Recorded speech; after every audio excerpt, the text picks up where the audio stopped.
Partie 4 de mes palettes. Et là, on est que sur des palettes Anastasia Beverly Hills. Donc, je me devais de faire une partie que pour elle. Parce que, comme je l'ai dit, c'était vraiment la reine des palettes de l'époque.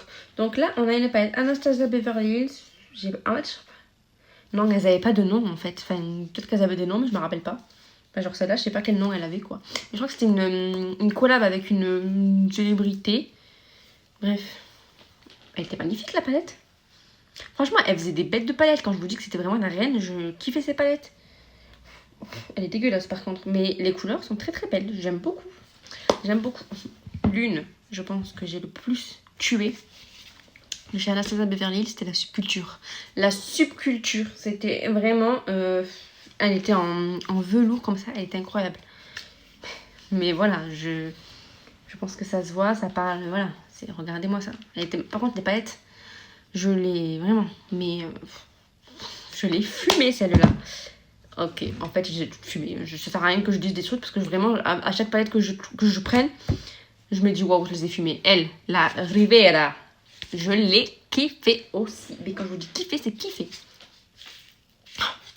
Regardez-moi ces couleurs. Oh, mais elle est incroyable. Je peux vous dire que celle-là, le rose, je l'ai fumée. Je faisais tout mes make-up avec.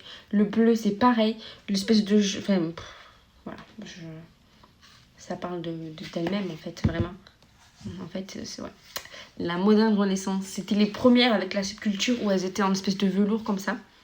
Voilà, pareil. Oh non, franchement, on dirait qu'elle est propre.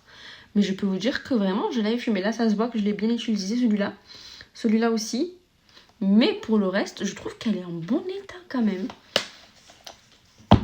Ok, on a une avec Carly Bibel. Je sais pas si c'était Carly Bibel. C'était une collab qu'elle avait fait. C'était l'une des dernières qu'elle avait sorties, je crois. Et je l'avais trouvé. Le packaging, pareil, incroyable. Et je l'ai pas trop utilisée, du coup, celle-ci. Mais bon, quand même, on voit qu'elle a vécu, quoi.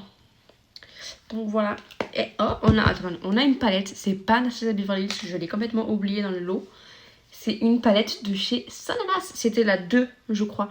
Ouais, je crois que c'était la 2 qu'elle avait sortie. Vous savez, elle en avait sorti 2. Et c'était la deuxième. Bref, elle, voilà. Mais c'est... Je l'ai fumée, clairement. Et j'utilise encore celle-là. Franchement, quand j'ai pas trop envie de me make-up, je prends cette teinte. Enfin, ça se voit, il est creusé x 1000. Je prends juste cette teinte, j'en mets vite fait. Et puis, le tour est joué. Vraiment, Sananas aussi. Qu'est-ce que je l'aimais à l'époque. Mais qu'est-ce que... Waouh, c'était la best. Bref, voilà, on a fini avec toutes mes palettes. Bisous.